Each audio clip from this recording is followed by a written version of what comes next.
Napagaang ni Luke Kennard yung buhay at trabaho ni Luka Doncic at Austin Reeves sa Lakers. Si Luka at Reeves kasi, parehong primary shot creator, sila yung madalas na nagdadrive at magdraw ng help defense at pumasa sa mga open shot shooter.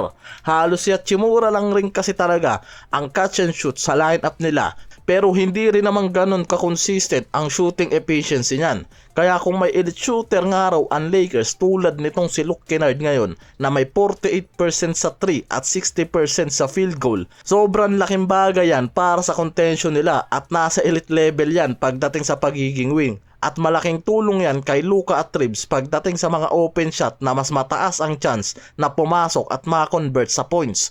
Bago kasi makuha ng Lakers si Luke Kennard sa trade deadline, ang Lakers nasa 34.8% lang ang 3-point efficiency at nasa 22nd team sila na sobrang hina nga raw sa 3-point area ngayong season, na sobrang baba nga raw talaga para sa isang team na may star power tulad ni Luka at LeBron kasama si Reeves. Kaya yan yung pinakadahilan kung bakit kinuha ng Lakers itong si Luke Kennard sa trade, dahil sa pagiging elite shooter nito mula sa 3-point area. At hindi lang rin kasi yan basta shooter sa rotation nila, kaya niya gumawa ng tamang screening, movement of the ball at playmaking cues na nagpapagalaw talaga ngayon sa buong opensa ng Lakers. Kapag umiikot kasi ang bola at mga players ng mas mabilis, hirap ang depensa para i-lockdown ang mismong scorers nila tulad ni Luka at Reeves. Sama na natin si Lolo Bron dyan, dahil sa magandang floor movement at spacing na mismong ginagawa ngayon nitong si Luke Kennard. Yan yung napapansin ngayon ng mga analyst at mismo nitong si JJ Redick.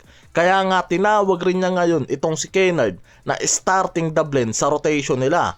Kaya kung mas gumagalaw nga raw ng mas mabilis ang bola at rotation nila, mas maraming open looks ang nagagawa ng Lakers ngayon sa iba't ibang lineup. Kasi halos pwede nga rin magamit ng Lakers itong si Kennard sa starting, lalo na't nakikita na nagiging effective yan sa transitioning kasama si Luka at Reeves, at nakikitang nakakapag-create din yan ng mga plays kapag kasama si Hachimura, Hayes o DeAndre Ayton. Kung mas gumagalaw nga raw kasi ang bola at mga players, mas maraming open looks ang napupulot ng ibang mga role player. Kaya yung presence ni Luke Kennard ngayon nagbibigay ng isang scoring outlet na pwedeng panghugutan ng Lakers kapag hindi agad nakakakuha ng momentum o wala sa wisyo itong si Luka at Reeves sa team offense nila, dahil dyan mismo hindi mauubos ang oras ng Lakers sa isolation plays lang. Kaya mas marami ang quality possession at bawas turnovers ang magagawa nila. Ang Lakers, mataas ang naging shooting efficiency nila mula sa 36%, umangat yan ngayon mula sa 46.2% na. Hindi nga raw talaga pangkaraniwang sa isang single game lang to, at ito mismo yung nakikitang resulta sa floor spacing at shot making na dinideliver ngayon ni Luke Kennard kasama ang pag-collapse ng depensa ng kalaban kila Luka, Reeves at LeBron. Kahit limitado kasi sa mga recent game itong si Kennard, nagbibigay yan ng mas malinaw pa ngayon at mas magandang shooting performance sa Lakers, at mas nabibigyan yan ng mahabang minutes na sa rotation at malinaw na role. At based sa report na mas nagiging efficient at balanse at mabuti pa ang spacing ng Lakers ngayon dahil kay Kennard, at malaking tulong to para kay Luka, Reeves at LeBron. Kaya nasagot na talaga ngayon ng Lakers ang problema nila pagdating sa isang elite shooter na may depensa rin sa perimeter.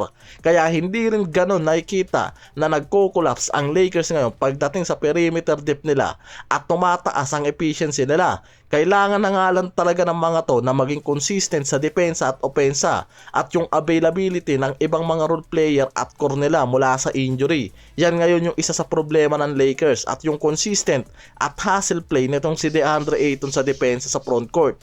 Yan ngayon ang nakikita dyan. Ang Lakers nasa 6 seed ng Western at meron silang 5 stretch game na mangyayari pa. 2 games ang advantage nila kontra sa Houston Rockets at 1 game lang naman kontra dito sa Denver Nuggets na nasa 5th seed. Kaya kung magpapatuloy ang magandang run ng Lakers at consistency ng mga to mula sa shooting efficiency, depensa sa paint at rim, malaking bagay to para manatili sila sa 6th seed o pwedeng umangat, depende na lang sa magiging win-loss record ng mga to sa Western bago ang playoff seeding.